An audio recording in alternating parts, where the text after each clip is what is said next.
నమస్తే welcome to Suman TV. నేను మీ విష్ణు. ప్రస్తుతంతో పాటు ఆప్షన్స్ ట్రేడర్ కార్తీక్ నాగడి ఉన్నారు. తనతో మాట్లాడదాం. హలో కార్తీక్. Hello sir. ఎలా ఉన్నారు? I'm good sir. మీరు? ఎస్, నేను బాగున్నాను కార్తీక్. అయితే మనం లాస్ట్ వీక్ ఒక సెషన్ చేసాం, Yes, sir. First session. So మరి ఫస్ట్ సెషన్ నుంచి ఆడియన్స్ రెస్పాన్స్ ఏ విధంగా వచ్చింది? చాలా మంచి పాజిటివ్ రెస్పాన్స్ వచ్చింది సార్. ఈవెన్ నాకంటే మా ఫ్యామిలీ చాలా హ్యాపీ ఫీల్ అయ్యారు. That's fine. Okay, very good response. అయితే మన లాస్ట్ వీక్ వీడియోస్ చూసిన తర్వాత చాలా మంది ఆడియన్స్ ఫ్రీక్వెంట్గా ఒక దాని గురించి అడుగుతున్నారు. కార్తీక్ వాళ్ళ పోర్ట్ఫోలియో డైవర్సిఫికేషన్ అసలు ఏ విధంగా చేస్తున్నారు, అండ్ వీళ్ళ పోర్ట్ఫోలియోని ఏ విధంగా డిజైన్ చేసుకున్నారంటూ కూడా చాలా మంది అడుగుతున్నారు. మరి దేని గురించి మీరేం చెప్తారు, మీ పోర్ట్ఫోలియో మేనేజ్మెంట్ గురించి? సో బేసిక్గా పోర్ట్ఫోలియో మేనేజ్మెంట్ అనేది చాలా important sir. Ah, like being in option selling చేస్తున్నా, నేను కంప్లీట్ క్యాపిటల్ని ఆప్షన్ సెల్లింగ్లో ఇన్వెస్ట్ చేయను. సో నాకున్న ఫర్ ఎగ్జాంపుల్ నేను 25 lakhs క్యాపిటల్తో ట్రేడ్ చేస్తుంటే 25 lakhsలో 60% మాత్రం ఆప్షన్ సెల్లింగ్ ఇచ్చేస్తాను. అంటే 15 lakhs మాత్రం ఆప్షన్ సెల్లింగ్ వాడతాను. రిమైనింగ్ 40% కూడా మళ్ళీ డైవర్సిఫై చేసుకుంటా. ఒక 10% వచ్చేసరికి ఇండెక్స్ ఫండ్స్ యాడ్ చేస్తాను. ఇంకో 10% వచ్చేసరికి పొజిషనల్ ట్రేడింగ్ లేదా స్వింగ్ ట్రేడింగ్ యూజ్ చేస్తుంటాను. ఇంకో 10% లాంగ్ టర్మ్ ఇన్వెస్ట్మెంట్ కోసం ఓన్లీ బ్లూ చిప్ స్టాక్స్లో ఇన్వెస్ట్ చేస్తాను. ఇలా కంప్లీట్ క్యాపిటల్ డైవర్సిఫై చేసుకుని ఇంకొక 10% క్యాపిటల్ అసలు దేంట్లో ఇన్వెస్ట్ చేయను, సేఫ్గా పక్కన పెట్టుకుంటాను. If in case remaining A asset అయినా నాది రిస్క్లోకి వెళ్తున్నప్పుడు ఈ రిమైనింగ్ అడిషనల్ క్యాపిటల్తో దాన్ని కాంపన్సేట్ చేసుకుంటూ ఉంటాను. ఇలా డైవర్సిఫై చేసుకుంటూ ఉంటాను సార్. సో అందట్టు లైక్ లాస్ట్ టైం మనం మాట్లాడుకున్నట్టు కోలేటరల్ అని ఒక పాయింట్ మాట్లాడుకున్నాం. సో ఈ 15 lakhs ఆప్షన్ సెల్లింగ్ చేస్తున్నా సరే, ఆప్షన్ సెల్లింగ్ చేసే ముందు దాని కోలేటరల్ మ్యూచువల్ ఫండ్స్ లో ఇన్వెస్ట్ చేసి తర్వాత అందులో ఒక 90% క్యాపిటల్ మళ్ళీ అగైన్ ఆప్షన్ సెల్లింగ్ ఇచ్చేస్తాను. ఇలా కంప్లీట్ గా బేసిక్ గా నేను ఎక్స్పెక్ట్ చేసేది ఏంటంటే సార్, ఆప్షన్ ఆర్ నా పోర్ట్ఫోలియో నుంచి నేను ఎంత రిటర్న్స్ ఎక్స్పెక్ట్ చేస్తున్నాను, ఎంత రిటర్న్స్ చేస్తాను పక్కన పెట్టిస్తే ఫస్ట్ నాకు క్యాపిటల్ సేవ్ చేసుకోవడం నాకు ఇంపార్టెంట్. అందుకని క్యాపిటల్ మల్టిపుల్ సెగ్మెంట్స్ లో డైవర్సిఫై చేసుకుని మాక్సిమం సేఫెస్ట్ రిటర్న్స్ ఎక్కడి నుంచి ఎంత సేఫ్ గా తీయాలో నాకు ప్లాన్ చేసుకుంటాను. అండ్ ఈవెన్ లైక్ ఈ పొజిషనల్ ట్రేడింగ్ స్వింగ్ ట్రేడింగ్ అందులో కూడా ఓన్లీ స్టాక్ ఆప్షన్స్ లో చేస్తాను. అది స్టాక్స్ లో రైట్ మొమెంటం వచ్చినప్పుడు ఇన్వెస్ట్ చేసి దాని నుంచి వచ్చిన ప్రాఫిట్ ని మళ్ళీ అగైన్ ఈ బ్లూ చిప్ స్టాక్స్ లో మార్కెట్ ఎప్పుడైనా లైక్ అన్సర్టెన్ ఉన్నప్పుడు లేదా కొంత క్రాష్ వచ్చినప్పుడు, కొంత కరెక్షన్ వచ్చినప్పుడు మళ్ళీ రీఇన్వెస్ట్ చేయడం అలా చేస్తూ ఉంటాను. సో అలా కంప్లీట్ పోర్ట్ఫోలియో సింగిల్ బాస్కెట్ లో పెట్టకుండా సో డైవర్సిఫై చేసుకుని సేఫ్ రిటర్న్స్ అయితే తీసుకుంటాం. సో అయితే అంటే ఈ డైవర్సిఫికేషన్ అనేది ఒక సెక్టర్ ఏదైనా డౌన్ ఫాల్ అయితే సో మిగతా సెక్టర్ కొంచెం సేఫ్ జోన్ లో ఉండడానికి సో పోర్ట్ఫోలియో మేనేజ్మెంట్ డైవర్సిఫికేషన్ తప్పనిసరి అంటారు. Yes sir. ఇక్కడ అబ్జర్వ్ చేస్తే లైక్ నేను ఫుల్ టైమ్ ఆప్షన్ సెల్లింగ్ చేస్తున్నా, 60% ఆప్షన్ సెల్లింగ్ పెట్టినా ఈవెన్ నేను ఒక 10% ఆప్షన్ బయింగ్ కూడా వాడతాను. ఇంకొక 10% ఇండెక్స్ ఫండ్స్ లో ఇన్వెస్ట్ చేస్తున్నాను. సో దీని వల్ల ఏమవుతుందంటే ఒక ఎసెట్ క్లాస్ లో క్రాష్ వచ్చి ఒక ఎసెట్ క్లాస్ డిస్టర్బ్ అయినా రిమైనింగ్ ఎసెట్ క్లాస్ కాబట్టి ఈవెన్ ఆప్షన్ సెల్లింగ్ డిస్టర్బ్ అయినా ఏదైతే నేను కోలాటరల్ పెట్టానో ఆ మ్యూచువల్ ఫండ్ నుంచి వచ్చే 10 to 15% రిటర్న్స్ మళ్ళీ అడిషనల్ అడ్వాంటేజ్ అవుతుంది నాకు. సో కంప్లీట్ గా సేఫ్ గేమ్ దట్టు నా క్యాపిటల్ ప్రొడక్ట్ చేసుకుంటే వెళ్తాను నేను.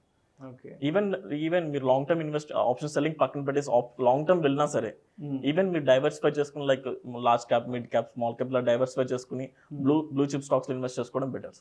కార్తిక్, మరి రాకేష్ జున్జున్వాలా, దమాని, సో వీళ్ళ పోర్ట్ఫోలియో డైవర్సిఫికేషన్ ఏ విధంగా ఉంటుందంటారు? అగైన్ వీళ్ళు కూడా కంప్లీట్ లైక్ మీరు అబ్జర్వ్ చేయండి సార్, వాళ్ళు ఎంత క్యాపిటల్ ఇన్వెస్ట్ చేస్తున్నా పక్కన పెట్టేస్తే ఈవెన్ 1 lakh చేస్తున్నా, 1 crore చేస్తున్నా, they don't invest in single stock.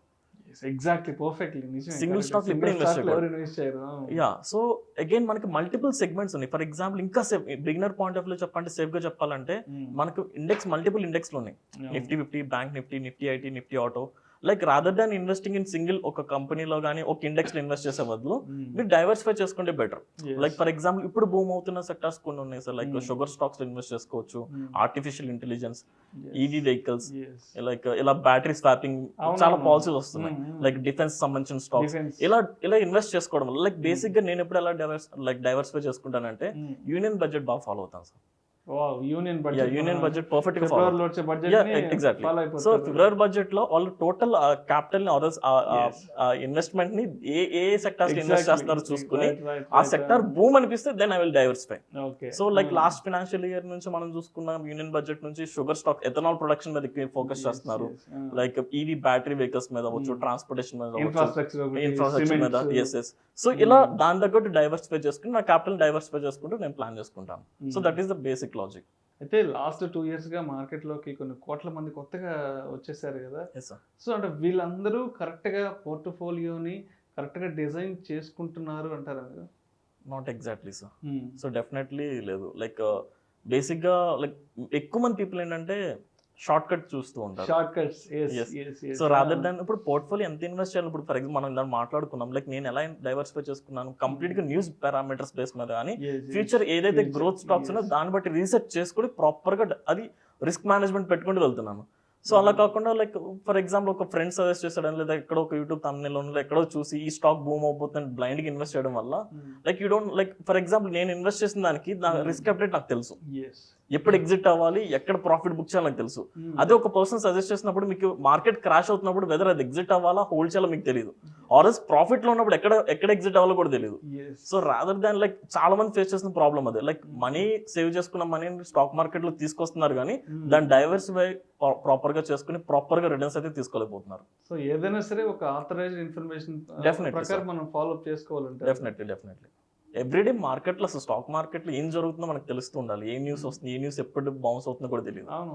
So మీరు ఇందాక చెప్పినట్టు మన ఫిబ్రవరిలో బడ్జెట్ ప్రవేశపెట్టాక సో మనకే ఒక క్లారిటీ వచ్చేస్తుంది. సో ఫర్దర్ గా నెక్స్ట్ 1-2 years లో ఏ సెక్టార్స్ మంచి భూమి ఉండబోతున్నాయి, అండ్ గవర్నమెంట్ వైపు నుంచి ఏ సెక్టార్స్ కి ఎంత నిధులు కేటాయించారు, ఇన్వెస్ట్మెంట్స్ ఎంత ఉండబోతున్నాయి అనే దాన్ని బట్టి కూడా మనకి కొంత అనాలిసిస్ చేసుకోవచ్చు. రైట్. రాదర్ దాన్ని ఎక్కువ రీసెర్చ్ చేసే కంటే కొంచెం కామన్ సెన్స్ కూడా చాలా important. Exactly, common sense correct. అవును, లైక్ బేసిక్ గా మనం రెగ్యులర్ న్యూస్ ఫాలో అవుతున్నా మనకు తెలిసిపోతుంది ఏ సెక్టార్ భూమి ఉండబోతుంది, గవర్నమెంట్ ఏ సెక్టార్స్ కి ఎంత అమౌంట్ కేటాయించారు, అండ్ ఈ అమౌంట్ వల్ల నెక్స్ట్ 1-2 years లో కానీ నెక్స్ట్ 5 years లో కానీ ఎంత డెవలప్మెంట్ ఉండబోతుంది ఏంటనేది మనకి మనం అనాలిసిస్ చేసుకోవచ్చు. చిన్న కామన్ సెన్స్ ఉంటే సరిపోతుంది, రెగ్యులర్ న్యూస్ ఫాలో అయితే సరిపోతుంది. అదే పెద్ద ర్యాకెట్ కాదు. కార్తీక్, ఇంతకుముందు మీరు మీ పోర్ట్ఫోలియోకి సంబంధించి బ్లూ చిప్ కంపెనీస్లో ఎక్కువ ఇన్వెస్ట్ చేస్తున్నారు కదా, సో ఏంటి అసలు ఈ బ్లూ చిప్ కంపెనీస్ అంటే ఏంటి, ప్రత్యేకించి బ్లూ చిప్ కంపెనీస్లో ఇన్వెస్ట్ చేయడం వల్ల ఎటువంటి అడ్వాంటేజెస్ బాగా ఉండే అవకాశం ఉందంటారు? సో బేసిక్గా బ్లూ చిప్ స్టాక్స్ అంటే లైక్ మనకి డిఫరెంట్ సెక్టార్స్ ఉన్నాయి కదా, for example Nifty IT, Nifty bank, Nifty auto, వాటిలో ఏదైతే ఫండమెంటల్లీ స్ట్రాంగ్ ఉందో ఆ కంపెనీస్ ని మనం బ్లూ చిప్ స్టాక్స్ అంటాం. ఫర్ ఎగ్జాంపుల్ నిఫ్టీ బ్యాంక్ చూసుకుందాం అంటే అందులో ఓన్లీ బ్యాంకింగ్ సెక్టర్ స్టాక్స్ ఉంటాయి. ఇందులో హెచ్డిఎఫ్సి బ్యాంక్ అనేది చాలా ఫండమెంటల్లీ స్ట్రాంగ్ కంపెనీ అండ్ చాలా లార్జెస్ట్ కంపెనీ. సో ఇలా ఆ పర్టికులర్ సెక్టర్ ఏదైతే బెటర్ గా పర్ఫార్మ్ చేసి like with large capitalization more than 20,000 crores large capitalization ఉందో వీటన్నిటిని మనం బ్లూ చిప్ స్టాక్స్ అంటాం. సో బేసిక్ గా బ్లూ చిప్ స్టాక్స్ లో ఇన్వెస్ట్ చేయడం వల్ల మనకు చాలా అడ్వాంటేజెస్ ఉంటాయి. సో అడ్వాంటేజ్ ఏంటంటే ఇవి ఫండమెంటల్లీ స్ట్రాంగ్ ఉంటాయి అండ్ హై మార్కెట్ క్యాపిటలైజేషన్ ఉంటుంది. దానివల్ల ఏమవుతుందంటే ఈవెన్ మార్కెట్ లో చిన్న కరెక్షన్స్ వచ్చినా ఇది అంత పెద్దగా రియాక్ట్ అవ్వదు. సో మార్కెట్ లో వచ్చే ఈ కరెక్షన్స్ బ్లూ చిప్ కంపెనీస్ పెద్దగా రియాక్ట్ కావంటారు, అంటే కొంచెం safe compare to remaining stocks తో కంపేర్ చేసుకుంటే ఇవంత ఫాలో అవ్వవు. అండ్ మార్కెట్ స్టేబుల్ అయినప్పుడు మార్కెట్ రైజ్ అవుతున్నప్పుడు ఇవి ఫాస్ట్ గా రైజ్ అవుతాయి. So that is the biggest advantage. And దాంతో పాటు బేసిక్ మనం ఇన్వెస్ట్మెంట్ చేస్తున్నప్పుడు being an investor point of వ్యూలో ఇంకొక ఇన్కమ్ సోర్స్ కూడా చూస్తాం, డివిడెండ్స్. ఆబ్వియస్లీ అందరూ డివిడెండ్స్ ఎక్స్పెక్ట్ చేస్తారు, కంపెనీకి ప్రాఫిట్స్ వచ్చినప్పుడు ఎంత డివిడెండ్ ఇవ్వగలరు ఏంటి. సో ఈ బ్లూ చిప్ స్టాక్స్ ఏంటంటే కన్సిస్టెంట్ గా పాస్ట్ 5 years or 10 years నుంచి కూడా కన్సిస్టెంట్ డివిడెండ్ మెయింటైన్ చేస్తూ ఉంటాయి. అండ్ ఈవెన్ వాటి క్యాపిటల్ ఈవెన్ బ్యాలెన్స్ షీట్స్ అవ్వచ్చు, వాటి డెబ్ట్స్ అవ్వచ్చు, గ్రాడ్యువల్ గా తగ్గుతూ వస్తుంది, ఎకనామిక్ పారామీటర్స్ అని ఇంక్రీజ్ అవుతూ ఉంటాయి.